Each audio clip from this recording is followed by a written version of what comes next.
Sebuah bus pariwisata terbakar dan mengeluarkan asap hitam. Kebakaran itu membuat panik pengemudi dan kernet bus. Sementara warga sekitar dan pengendara ikut membantu memadamkan api. Kejadian berawal saat bus melintas di Jalan Sudirman, Kota Medan. Tiba-tiba saja api menyala di bagian atap bus. Diduga percikan api muncul akibat korsleting listrik. Lagi lewat tadi mobilnya, tiba-tiba ada korsleting di atas mobil itu, Bang. Jadi tiba-tiba muncul api. Jadi kernetnya datang naik ke atas untuk mematikan tidak bisa. Yang di atas nih, di atas ada kabel-kabel yang di atas kaki itu, Bang. Api dapat dipadamkan setelah 2 unit mobil pemadam kebakaran di Kota Medan turun ke lokasi kejadian. Tidak ada korban jiwa dalam peristiwa ini, sementara kerugian ditaksir mencapai puluhan juta rupiah. Dari Medan, Sumatera Utara, Ahmad Ridwan Nasution, iNews melaporkan.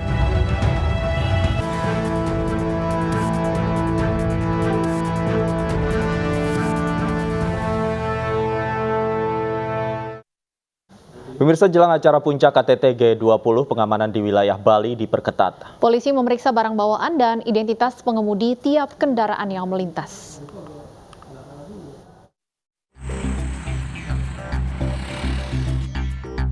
Satu hari menjelang puncak acara KTT G20 di Nusa Dua Bali, polisi memperketat pengamanan. Pengamanan tidak hanya di lokasi utama penyelenggaraan G20, namun di area yang berbatasan dengan lokasi KTT G20 juga tidak luput dari pemeriksaan polisi. Di jalur Gianyar Denpasar, petugas kepolisian mengecek setiap kendaraan yang melintas. Satu persatu kendaraan yang lewat diperiksa oleh petugas, mulai dari bagasi hingga barang bawaan pengendara dan identitas. Hal ini dilakukan oleh polisi untuk memastikan tidak ada gangguan keamanan. Saya bersama anggota dari Polsek Gianyar melakukan kegiatan pemeriksaan kendaraan-kendaraan yang masuk wilayah Gianyar. Kami melakukan pemeriksaan ini dalam rangka peningkatan keamanan pelaksanaan daripada kegiatan G20 yang diselenggarakan di Nusa Dua Bali.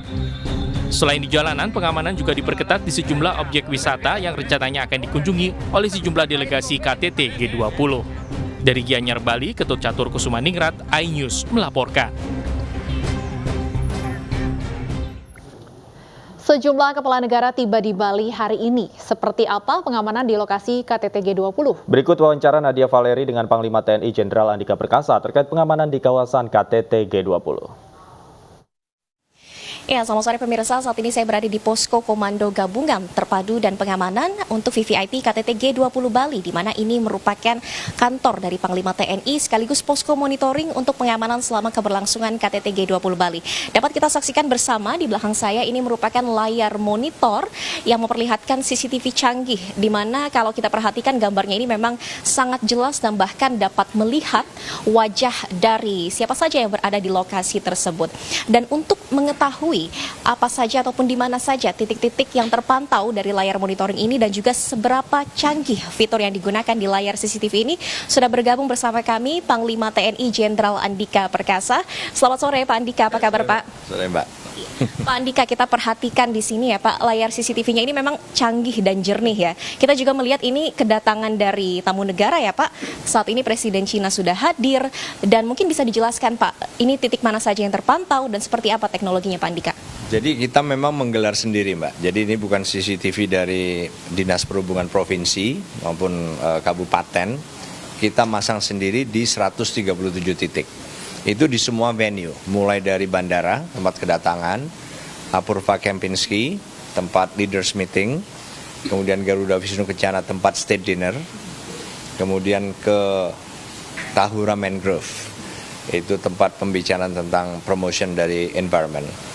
Nah, tapi selain itu juga di sepanjang rute ke 14 hotel, karena hotel-hotel yang dipakai kepala negara ini ada 14 total, itu rute ke masing-masing venue kita gelar.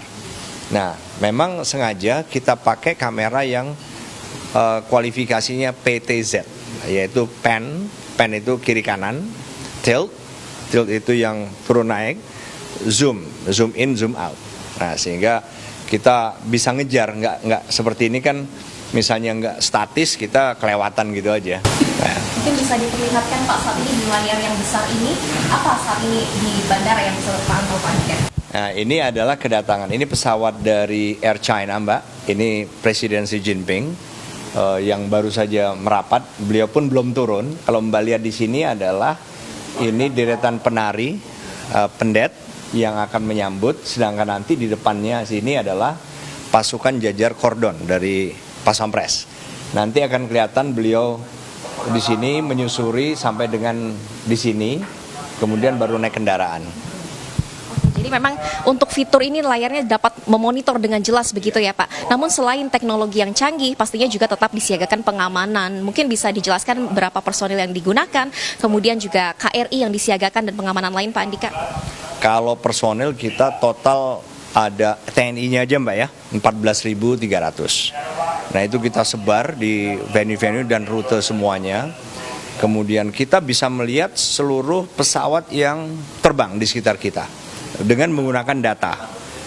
Nah, tapi juga kita bisa melihat seluruh kapal laut, aset-aset laut yang juga berada di sekitar kita, itu dengan data. Tapi juga kita punya mata di udara. Jadi kalau Mbak lihat, kita sebentar ke sini.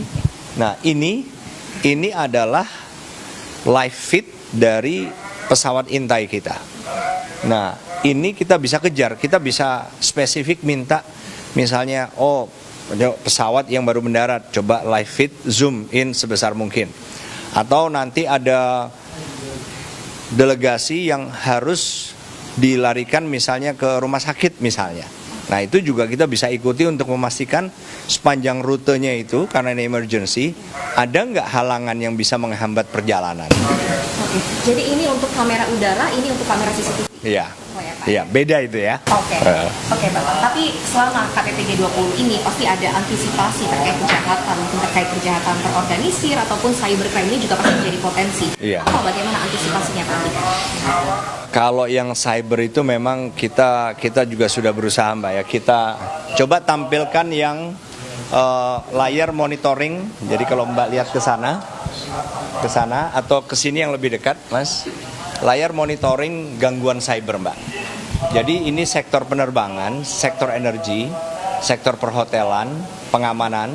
Ini semuanya kebetulan warnanya hijau dan angka ini menunjukkan dinamika yang memang kita monitor. Nah ini sampai dengan ke dark web.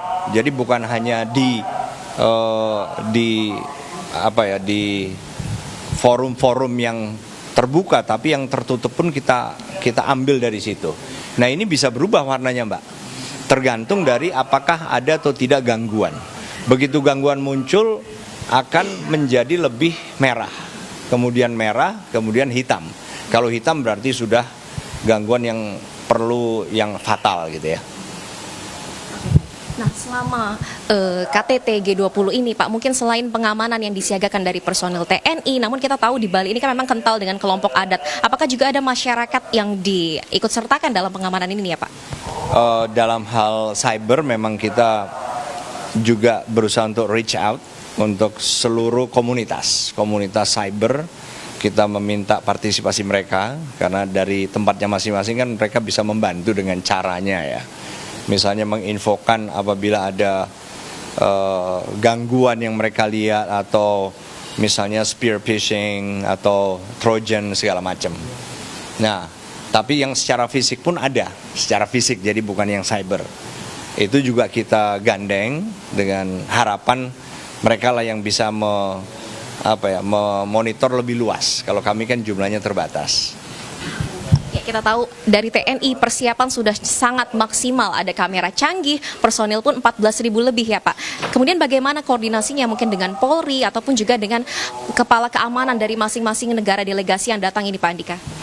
Kalau dari masing-masing delegasi, kita memang menempatkan satu orang namanya security officer. Untuk tiap-tiap negara bukan hanya satu orang Mbak ya, tapi satu orang ini sebagai pimpinan namanya security officer. Itu internasional, secara internasional terminologinya yaitu. Nah, tapi security officers ini membawahi kawal kendaraan yang juga kami kawal kendaraan mereka.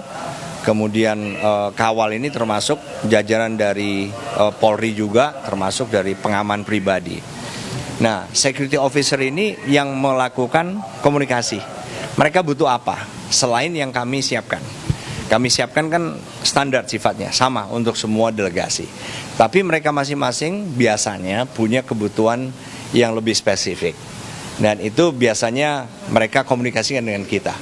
Misalnya tentang kedatangan sekarang ini sudah ada komunikasi ke kami, permintaan secara khusus beberapa hal ya, yang tidak kami sebutkan di sini. Nah, satu lagi Pak, tadi poin menarik, pengamanan lebih dari 14.000 dan tadi Bapak menjelaskan bahwa harus siap siaga kalau ada tiba-tiba kepala negara yang pergi, dilarikan seperti itu ya Pak. Dan mungkin ini juga menjadi poin menarik, bagaimana kalau ada incognito, mungkin ada kepala negara yang ingin makan atau berjalan-jalan, ini juga pasti akan ada personil yang mobile ya Pak, selain yang statis, begitu ya Pak ya? Betul sekali Mbak. Jadi kan kita sudah punya jadwal nih.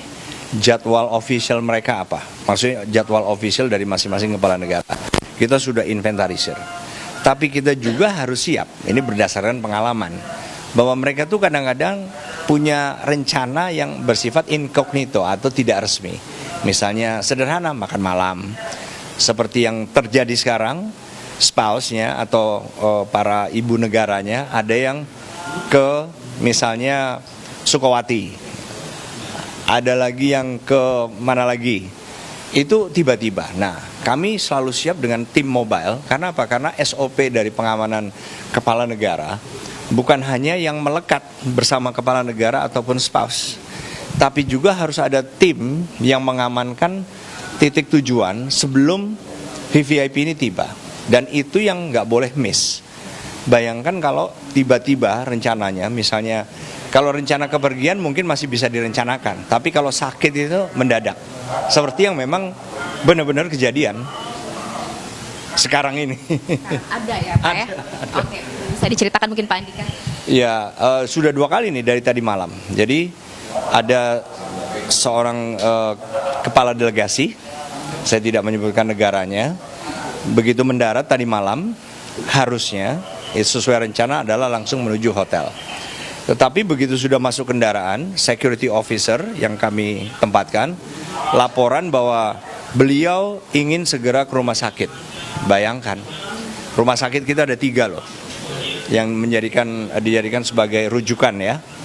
Begitu disebut dan juga disebut spesifik spesialisasinya, dalam hal ini jantung, kita dengan cepat kerahkan yang sedang standby. Bayangin, standby tiba-tiba harus bergerak itu sebenarnya tidak mudah. Tapi karena kami sudah mengantisipasi, komunikasi kendaraan sudah siap, jadi dalam waktu 10 menit sudah bisa tiba duluan. Sehingga pada saat VVIP ini tiba di rumah sakit, mereka sudah siap di sana. Itu tadi malam. Sekarang juga terjadi lagi, tiba-tiba juga. Jadi intinya sejauh ini kami sudah bisa mengantisipasi tugas kami. Ini tugas termasuk tugas pengamanan Mbak, TNI ini. Yang tadi itu, walaupun sakit bukan soal sakitnya, tapi bagaimana kami bisa provide security kepada VVIP ini sesuai dengan SOP. Terima kasih banyak Pak Panglima TNI Jenderal Andika Perkasa. Tentunya kita mengharapkan ya Pak, penyelenggaraan KTT G20 Bali besok aman dan lancar ya Pak Andika? Iya betul, dari perspektif keamanan kita inginnya aman ya. Baik, terima kasih baik atas waktunya Pak Andika Perkasa. Ya, pemirsa, itu tadi merupakan keterangan langsung dari Panglima TNI Jenderal Andika Perkasa, dan kita sama-sama mendengar bahwa memang persiapan untuk keamanan sudah maksimal, sudah 100%, dan besok dalam penyelenggaraan KTT G20 ini akan ada sejumlah pembatasan mobilitas juga yang dilakukan, diantaranya yakni untuk di kawasan Nusa Dua pun yang hanya dapat memasuki adalah kendaraan listrik ataupun kendaraan dengan stiker khusus untuk para delegasi. Sehingga untuk pengamanan ini sudah terjamin, dan diharapkan juga untuk masyarakat Bali ataupun wisatawan pun dapat membatasi mobilitas selama KTT G20 pada 15 hingga 16 November 2022 mendatang. Dari Nusa Dua Bali, Nadia Valeri, Yudi Permana, iNews melaporkan.